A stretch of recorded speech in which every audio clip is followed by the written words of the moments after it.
Hello friends, आज हम stock market के इस मॉड्यूल के अंदर प्राइमरी मार्केट को स्टडी करेंगे। इससे पहले भी हमने कुछ स्टॉक मार्केट की बेसिक टर्मिनोलॉजीज पिछली क्लासों में कवर करी हैं। आज स्पेसिफिकली हम फोकस करेंगे प्राइमरी मार्केट के ऊपर। मैं Ishwar Singh, mentor, technical analyst एवं सेबी रजिस्टर्ड इन्वेस्टमेंट एडवाइज़र आप तक लगातार बहुत ही सिग्निफिकेंट वीडियोज़ में लेकर आ रहा हूँ। आप मेरे चैनल को सब्सक्राइब करें, इसे लाइक करें और अपने फ्रेंड में, अपने सर्कल में इसको ज़्यादा से ज़्यादा शेयर करें। तो फ्रेंड्स, प्राइमरी मार्केट होता क्या है? प्राइमरी मार्केट बेसिकली एक चैनल प्रोवाइड कराता है एक इशूअर ऑफ सिक्योरिटीज़ के, जो सिक्योरिटीज़ को इशू करना चाहते हैं कंपनीज़ के लिए, कॉर्पोरेट्स के लिए और गवर्नमेंट बॉडीज़ के लिए। किसके पर्पज़ क्या रहता है? उनका पर्पज़ रहता है कि जो उनका ऑब्लिगेशन है उनको मीट करना, यानी कि उन्हें फंड का रिक्वायरमेंट होता है ऑब्लिगेशंस को मीट करने के लिए या फिर फ्रेश इन्वेस्टमेंट करने के लिए। फ्रेश इन्वेस्टमेंट मतलब अगर उनका कोई एक्सपेंशन का कोई प्लान है फ्यूचर का, तो उस एक्सपेंशन प्लान को मीट करने के लिए उन्हें कैपिटल का रिक्वायरमेंट होता है। कैपिटल या फंड कैसे कैसे रेज होता है? कोई भी कंपनी फंड कैसे रेज करती है? या तो बैंक से लोन लेती है या दूसरे जो इंस्ट्रूमेंट्स होते हैं उनके जरिए पैसा बोरो करती है, पैसा लगाती है कंपनी के अंदर, या फिर डायरेक्ट पब्लिक को उसमें शेयर होल्डर्स बना देती है। पब्लिक का शेयर होल्डर उसमें बन जाते हैं और पब्लिक का इन्वेस्टमेंट उस कंपनी के अंदर आता है। ठीक है, तो ये प्राइमरी मार्केट का पूरा प्रोसेस होता है। प्राइमरी मार्केट आईपीओ, एफपीओ के जरिए वो अपने शेयर्स को मार्केट में इशू करते हैं। तो सिक्योरिटी जब इशू होती है तो सिक्योरिटी इशू कैसे होती है प्राइमरी मार्केट के अंदर? प्राइमरी मार्केट के अंदर सिक्योरिटी फेस वैल्यू पे भी इशू हो जाती है और आपका डिस्काउंट्स पे भी इशू होती है और प्रीमियम के ऊपर भी इशू होती है। जब फेस वैल्यू के ऊपर इशू होती है, फेस वैल्यू के ऊपर जब सिक्योरिटी इशू होती है, जब शेयर इशू होते हैं, तो क्या रहता है उसके अंदर? एक जो उसका जो ओरिजिनल वैल्यू होता है कंपनी का, एक ग्रुप बैठता है, वो ग्रुप जो होता है मैनेजमेंट का ग्रुप बैठता है कुछ बॉडीज़ के साथ में, जो कि उसका ओरिजिनल वैल्यू कैलकुलेट करता है। और ओरिजिनल वैल्यू कैलकुलेट करने के बाद में उसको छोटी डिनोमिनेशन में उसका एक फेस वैल्यू डिसाइड करता है। यानी कि उसका एक ओरिजिनल कॉस्ट होता है, ओरिजिनल वैल्यू होता है, जैसे कि 5 रुपये, 10 रुपये या 100 रुपये। इस तरीके से फेस वैल्यू उसका डिसाइड होता है। यानी कि फेस वैल्यू क्या हुआ?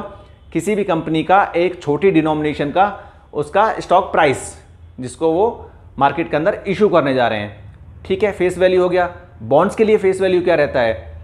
बॉन्ड्स के लिए फेस वैल्यू रहता है कि जब मैच्योरिटी के टाइम पे, रिडेम्पशन के टाइम पे जो पेमेंट इन्वेस्टर्स को करनी होती है वो फेस वैल्यू होती है। जैसे कि ज़्यादातर गवर्नमेंट बॉन्ड्स में अगर आप देखें तो लगभग 100 रुपीज़ फेस वैल्यू रहता है। डिस्काउंट्स पर जब मार्केट में फेस वैल्यू को नीचे डिस्काउंट्स पर वो मार्केट में किसी भी शेयर को इशू करते हैं, वो डिस्काउंट रहता है। प्रीमियम पर मतलब उससे ऊपर के प्राइस पर जब मार्केट के अंदर कोई शेयर इशू होता है, that is called the premium issue.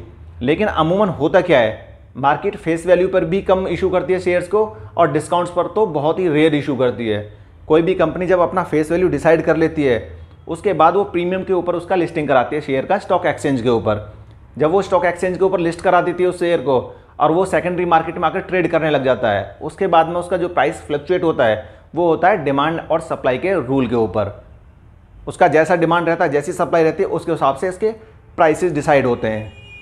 और बेसिकली जब एक्सपेंशंस के प्लान जो होते हैं, उस एक्सपेंशंस के प्लान के लिए इक्विटी रेज करने का लगातार काम प्राइमरी मार्केट के थ्रू होता रहता है। बेसिकली अब ये जो इशू होते हैं वो इशू होते कौन कौन से हैं, एक बार ये समझते हैं चार्ट के जरिए।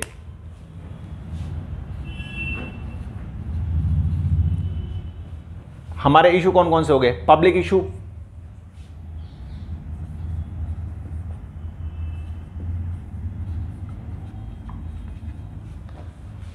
राइट इशू,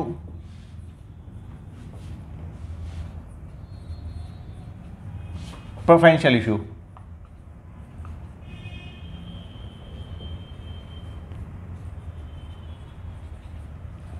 पब्लिक इशू कौन सा है? पब्लिक इशू वो इशू होते हैं जो डायरेक्ट पब्लिक के लिए फ्लोट किए जाते हैं। डायरेक्ट उसमें पब्लिक की हिस्सेदारी की जाती है और वो कैसे कैसे करी जाती है? वो आईपीओज के थ्रू और एफपीओज के थ्रू। तो पब्लिक इशू में कौन से आते हैं? पब्लिक इशू के अंदर आ गया आपका आईपीओ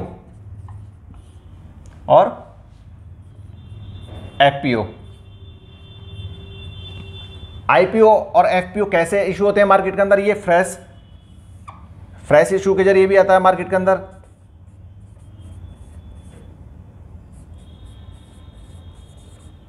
और ऑफर फॉर सेल।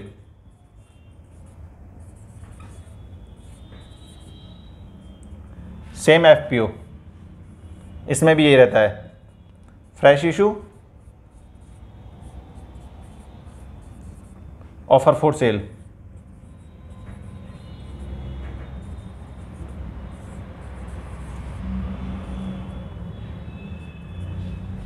अब आप ये समझिए इशू कैसे होता है, ये इशू का चार्ट हो गया। इशू कैसे होता है, कौन कौन से इशू होते हैं, पब्लिक इशू होता है, राइट इशू होता है, प्रेफरेंशियल इशू होता है। पब्लिक इशू कौन सा होता है, पब्लिक इशू होता है जो डायरेक्ट पब्लिक के लिए इशू करती हैं कंपनियां। उसमें लिस्टेड कंपनियां होती हैं और अनलिस्टेड कंपनियां भी होती हैं। जब अनलिस्टेड कंपनियां पब्लिक के लिए शेयर इशू करती हैं तो करती हैं आईपीओ के जरिए। और आईपीओ के जरिए कैसे इशू करती हैं, फ्रेश इशू करती हैं, ऑफर फॉर सेल करती हैं। फ्रेश इशू कौन से होते हैं, फ्रेश इशू होते हैं कि जब मार्केट में नई सिक्योरिटीज़, अपने आप को नई सिक्योरिटीज़ को मार्केट में लेकर आना होता है, नए शेयर्स मार्केट में अलॉट करने, नए शेयर्स को मार्केट में लिस्ट कराना, यानी कि कंपनी अपने आप को लिस्ट कराने का जो प्रोसेस करती है वो आईपीओज़ के थ्रू करती है। कभी भी किसी भी कंपनी में, आपने बहुत सारी कंपनी सुनी होंगी, बहुत सारी कंपनियों के आप नाम सुनते हैं, लेकिन वो जब मार्केट में ट्रेड करती हैं, आज आप उन्हें जानते हैं, लेकिन वो मार्केट में आई कैसे थी, वो आईपीओज़ के थ्रू आई थी। स्टार्टिंग में उनके लिए ऑफर प्राइसेस थे, जब वो आईपीओ उनके ओपन हुए, आईपीओ ओपन होने के बाद में जब वो ट्रेड होना स्टार्ट कर दिया, तो ट्रेड होना जब स्टार्ट कर दिया तब वो सेकेंडरी मार्केट उसको बोलते हैं, जहां पर मार्केट में सिक्योरिटी जाके ट्रेड होती हैं। तो आईपीओज़ के थ्रू मार्केट में सिक्योरिटी आती है, और जब मार्केट में आने के बाद में जब उसमें बाय और सेल की अपॉर्चुनिटी आपको मिलने लगती है, बाय और सेल होने लग जाता है, डिमांड और सप्लाई उसमें आने लग जाती है, तब बोलते हैं उसको सेकेंडरी मार्केट। यानी कि इशू होने का जो काम रहता है वो प्राइमरी मार्केट के अंदर होता है थ्रू द आईपीओ, और जो ट्रेड होने का काम रहता है वो रहता है सेकेंडरी मार्केट के अंदर through the demand and supply of buyer and seller. ठीक है। दूसरा क्या रहता है, ऑफर फॉर सेल। जब कोई भी कंपनी अपनी सिक्योरिटीज़ को डाइल्यूट करती है, सिक्योरिटीज़ को कम करती है, तो ऑफर फॉर सेल एक ऑफर निकालती है, एक ऑफर डॉक्यूमेंट्स के जरिए। तो उसमें अपना जो शेयर होल्डिंग होती है उसको शेयर होल्डिंग कंपनी को कम करती है और वो पब्लिक को इशू करती है। तो दो तरीके से आईपीओ जाते हैं, फ्रेश इशू के जरिए, ऑफर फॉर सेल। और एफपीओ क्या रहता है, further public offer. Further public offer मतलब पहले से इन्होंने अपने शेयर मार्केट के अंदर लिस्ट करा रखे होते हैं। ये कंपनियां लिस्टेड कंपनियां होती हैं।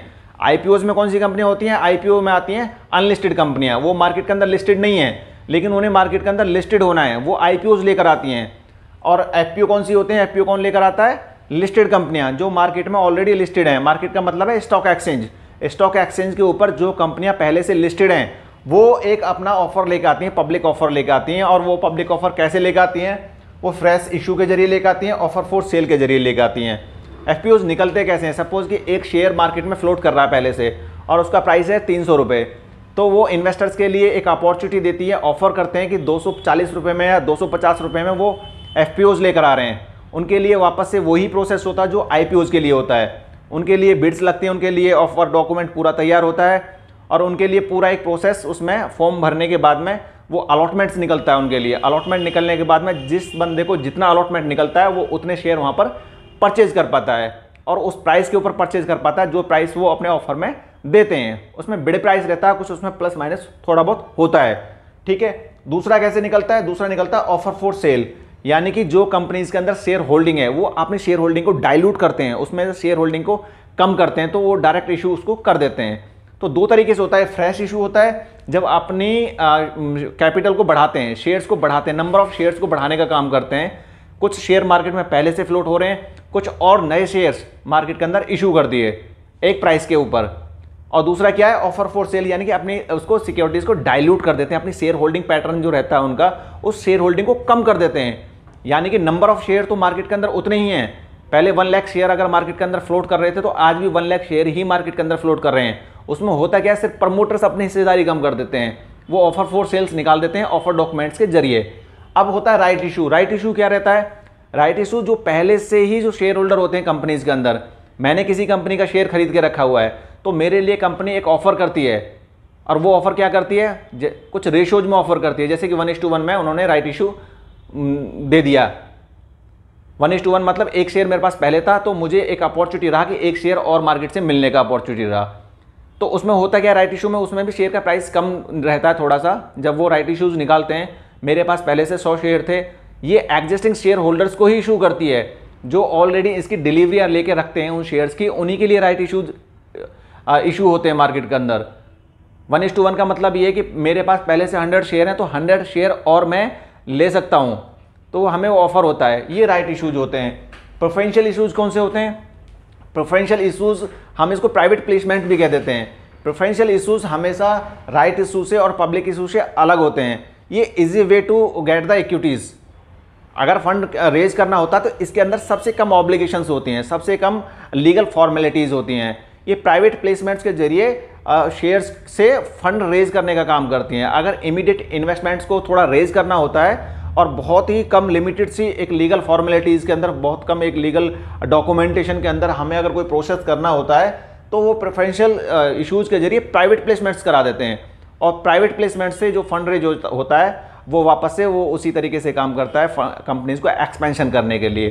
तो आज हमने जो इशू जो कंपनियां करती हैं, किस प्रकार से इशू करती हैं, कौन कौन से इशूज होते हैं, सारे के सारे हमने आपको डिस्क्राइब किए। पब्लिक इशू कैसे काम करता है, राइट इशूज़ कैसे आते हैं, प्रेफरेंशियल इशूज़ कैसे आते हैं, आईपीओज़ और एफपीओज़ का मतलब क्या है, फ्रेश इक्विटी कैसे जनरेट करनी होती है और जो पहले से जनरेटेड इक्विटीज़ है उसको कैसे एक्सटेंड करना होता है, कैसे कैसे इन्वेस्टमेंट्स रेज करने होते हैं। हम अगली सीरीज़ में, अगली क्लास में कुछ इसके नए कंसेप्ट्स के साथ में और आएंगे फिर से। आज के लिए प्राइमरी मार्केट में इतना ही, आप इनको समझिए और इनको जानिए। अगली क्लास में फिर कुछ नया आपके लिए लेकर आते हैं।